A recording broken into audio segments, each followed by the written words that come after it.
Assalamualaikum warahmatullahi wabarakatuh.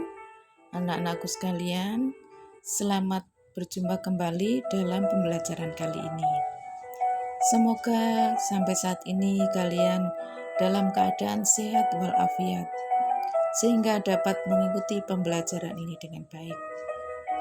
Anak-anakku sekalian, untuk materi yang akan kita pelajari kali ini adalah mengenai seni patung.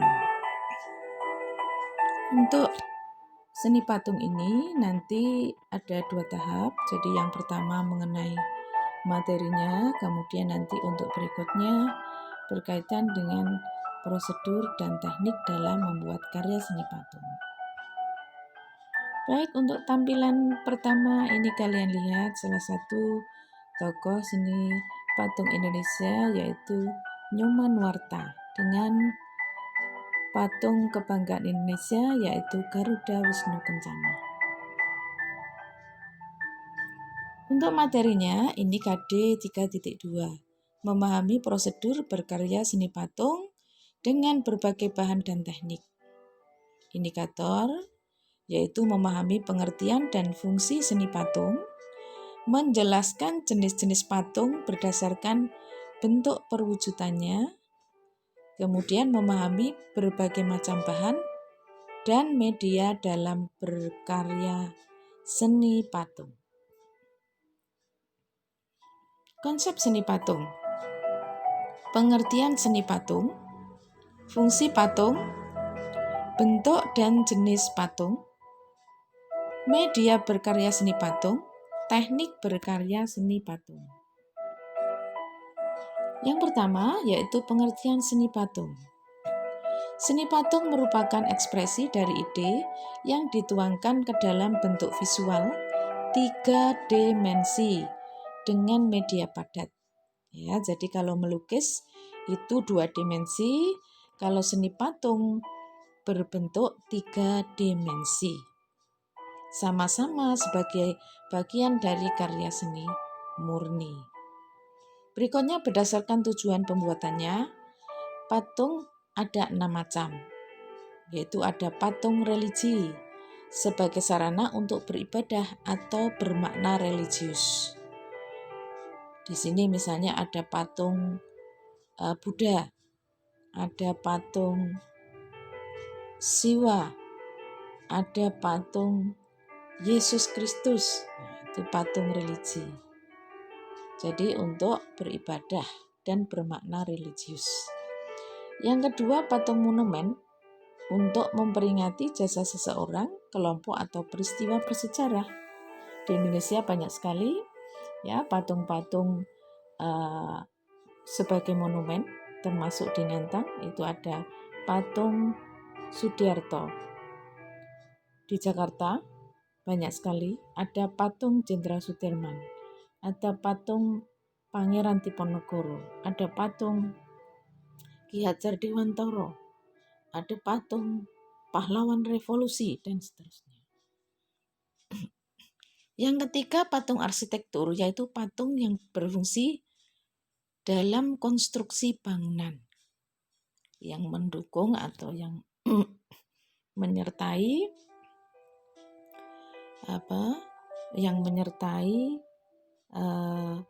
bentuk-bentuk patung sebagai bentuk arsitektur. Ada misalnya Jogja Kembali, nah, itu bentuk-bentuk arsitektur yang melambangkan simbolis kepahlawanan. Kemudian patung dekorasi sebagai hiasan bangunan atau memperindah lingkungan. Ya, hiasan-hiasan untuk menghias gapuro, untuk menghias rumah, taman, dan sebagainya. Atau untuk menghias tempat wisata, ya, sebagai patung dekorasi. Kemudian patung seni, patung yang diciptakan untuk dinikmati keindahan bentuknya. Jadi lebih kepada patung sebagai karya personal atau individu atau sebagai ekspresif, sehingga nanti bentuknya kadang-kadang tidak figuratif semuanya, tapi juga bentuk-bentuk non-figuratif, bentuk media seorang seniman berekspresi. Kemudian yang keenam, patung kerajinan, yaitu patung hasil karya kerajinan. Ya, patung-patung kecil bisa digunakan untuk hiasan rumah, bisa digunakan untuk souvenir, ya, masuk pada patung kerajinan. Corak seni patung modern, yaitu corak imitatif. Yang pertama, corak imitatif atau figuratif. Merupakan tiruan dari bentuk alam, bisa manusia, binatang, dan tumbuhan. Jadi bentuknya jelas, ya, untuk figuratif. Kemudian yang kedua, corak deformatif, merupakan bentuk alam yang diolah atau digubah menurut gagasan dan imajinasi pematung. Jadi bentuknya masih ada, tapi sudah ada perubahan untuk bentuk-bentuknya sehingga lebih indah, ya. Kemudian tidak begitu jelas. Ada karena ada proses deformatif yang ada di situ, digubah. Kemudian yang ketiga, corak non-figuratif atau abstrak, yaitu patung yang dibuat berdasarkan daya khayal pencipta dengan tidak meniru bentuk yang berada di alam. Arti bentuk dan fungsinya hanya diketahui secara pasti oleh pematung. Ini jenis patung-patung yang ke arah ekspresif yang tadi Bu Elin katakan. Jadi patung seni ini banyak menggunakan corak ini, walaupun juga ada patung jenis lain yang juga menggunakan bentuk-bentuk non-figuratif, bisa hanya sebagai simbolis, ya, non-figuratif atau abstrak. Berikutnya ragam patung. Jenis karya patung dapat dibedakan menjadi 3. Patung dada adalah karya patung sebatas dada hingga ke atas bagian kepala. Nah, ini biasanya patung-patung pahlawan yang dibuat di depan gedung-gedung khusus. Ya, jadi nanti ada patung Ki Hajar Dewantara, ada patung Jenderal Sudirman atau patung Bung Karno, tapi dibuat sebatas dada. Yang kedua, patung torso adalah karya patung yang hanya menampilkan bagian-bagian dari dada, pinggang, dan panggul. Patung torso juga hanya sebagian anggota tubuh, tapi tidak menampilkan bagian kepala. Jadi menampilkan bagian badan saja. Kemudian yang ketiga, patung lengkap adalah patung yang terdiri dari bagian atas dan bawah serta kepala. Jadi lengkap. Ini bisa dicontohkan, ya, patung dada seperti itu. Kemudian patung torso seperti ini, ya. Jadi sama-sama tidak lengkap tapi penampilannya berbeda. Berikutnya media karya seni patung. Bahannya ada bahan lunak, misalnya tanah liat, plastisin dan sabun. Bahan sedang misalnya kayu. Bahan keras misalnya batu. Alat-alatnya ada butsir, ini untuk media lunak. Meja putar, ini juga untuk media lunak. Pahat untuk media sedang kayu, ya. Palu ini juga.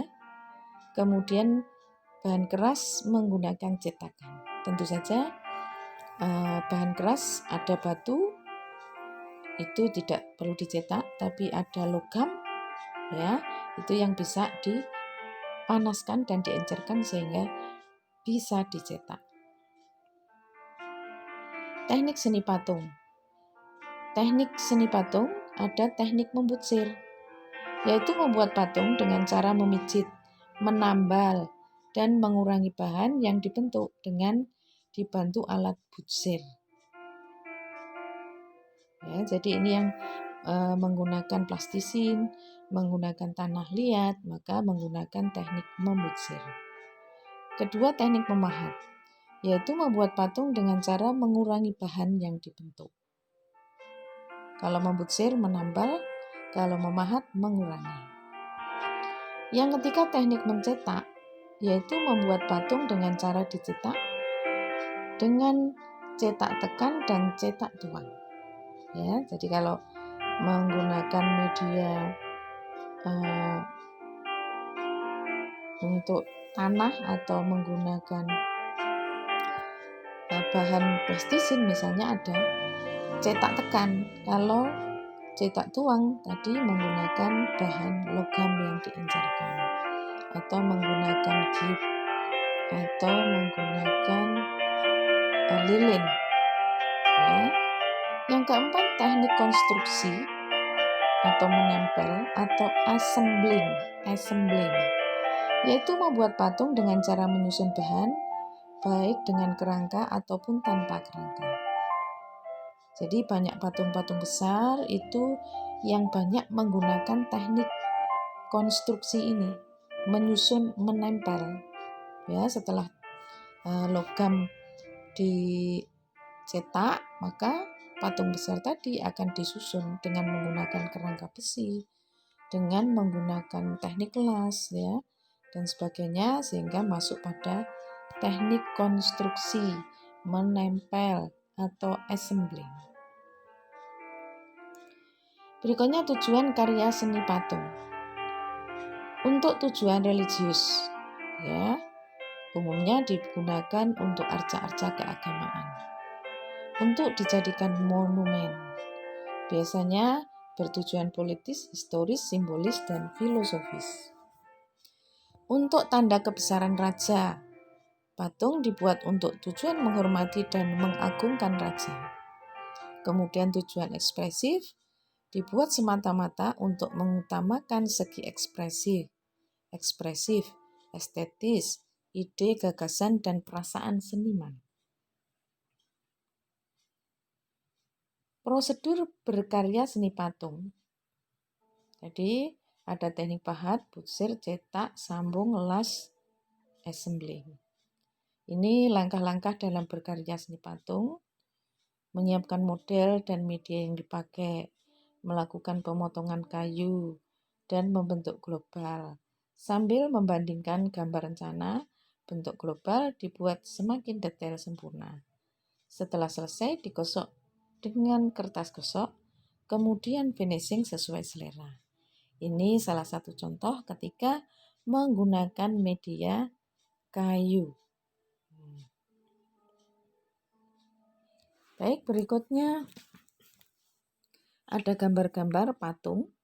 Ya, di sini ada patung ikan suro dan boyo. Nah, tentunya kalian sekilas sudah mengenal patung ini.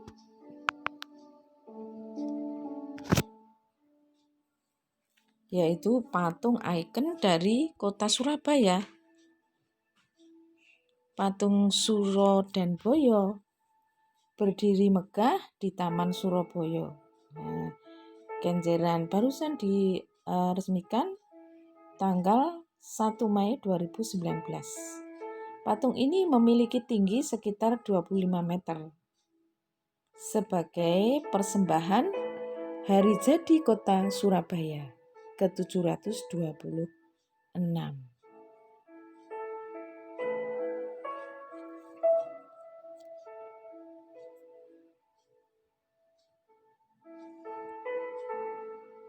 Berikutnya patung Ken Dedes.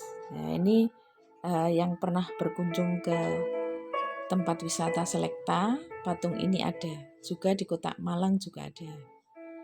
Ini patung yang melambangkan keindahan, ya. Jadi patung dari Ken Dedes yang melambangkan kecantikan dan sebagai gambaran wanita yang taat beribadah. Berikutnya masih patung religius, yaitu patung Buddha tidur. Nah, ini Tidak harus kalian ke Thailand untuk mengunjungi atau melihat patungnya, karena di Indonesia sudah ada, yaitu tepatnya berada di Mojokerto. Mahavihara Mojopahit, ya. Di sini menggambarkan Buddha sedang tidur. Ini merupakan destinasi ziarah umat Buddha juga, ya. Jadi dikatakan juga merupakan termasuk patung yang terbesar nomor 3 di dunia. Patung Buddha tidur. Nah, ini patung yang kita punya di Ngantang, yaitu patung Letu Anumerta Sudiarto. Nah, ini terletak di pertigaan Telon Ngantang. Di sini patung ini menggambarkan seorang tokoh pahlawan yang dulu berjuang di wilayah Ngantang ini, yaitu memperjuangkan ketika ada tentara Belanda yang ingin merebut instalasi listrik yang ada di Ngantang. Kemudian perjuangan untuk jangan sampai jatuh ke tangan asing ini diprakarsai oleh Bapak Sudiarto. Nanti kalian buka-buka lagi di internet juga ada, supaya kalian lebih mengenal mengenai patung monumen Sudiarto ini sebagai salah satu ikon kota Ngantang. Berikutnya patung pahlawan revolusi Lubang Buaya. Di sini ada 7 jenderal yang berdiri tegak. Ini merupakan monumen Lubang Buaya. Jadi memperingati 7 jenderal yang terbunuh pada saat peristiwa G30 SPKI, pemberontakan G30 SPKI. Jadi jenderal yang dibunuh oleh kaum komunis kemudian dimasukkan ke lubang buaya, di sumur lubang buaya. 7 pahlawan revolusi. Berikutnya patung Dirgantara. Patung Dirgantara ini berada di Jakarta. Dikenal juga sebagai patung Pancoran.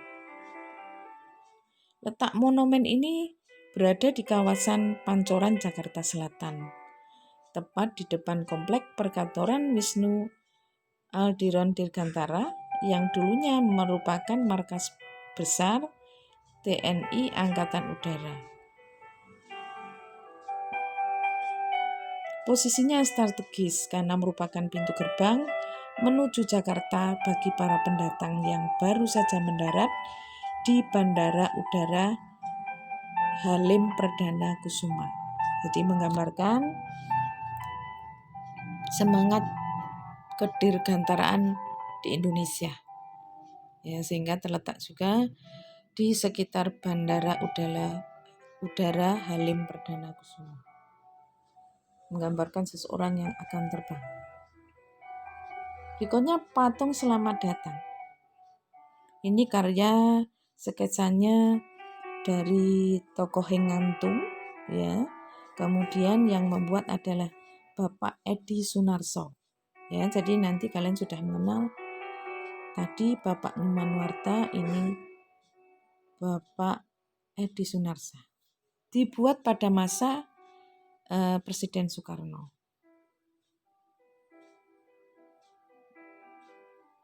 Dibuat dari media perunggu. Tinggi patung 5 meter. tinggi seluruhnya adalah 7 meter. Ini dibuat menyambut atau dalam rangka Asian Games keempat yang diadakan di Jakarta. Patung ini terletak di Bundaran HI di Jakarta.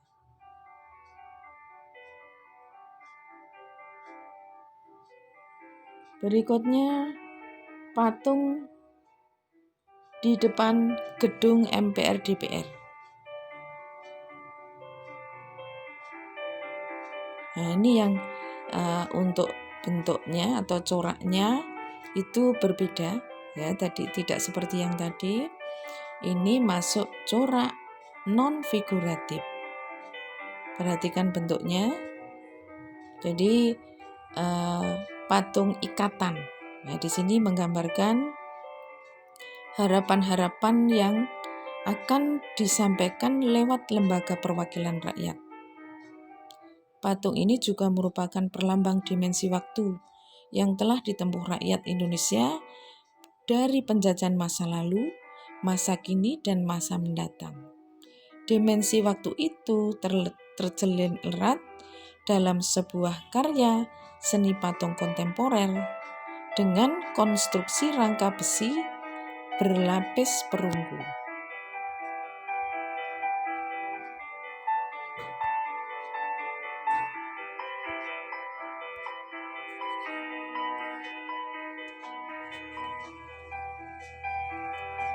Berikutnya patung Garuda Wisnu Kencana. Nah, ini yang Bu Elin buat untuk cover tadi. Di halaman depan, patung kebanggaan Indonesia GWK berada di Bukit Ungaran, Kute Selatan sebagai ikon pariwisata Bali untuk menarik pengunjung wisatawan dari dalam dan luar negeri. Pembuatnya adalah Nyoman Nuarta tadi.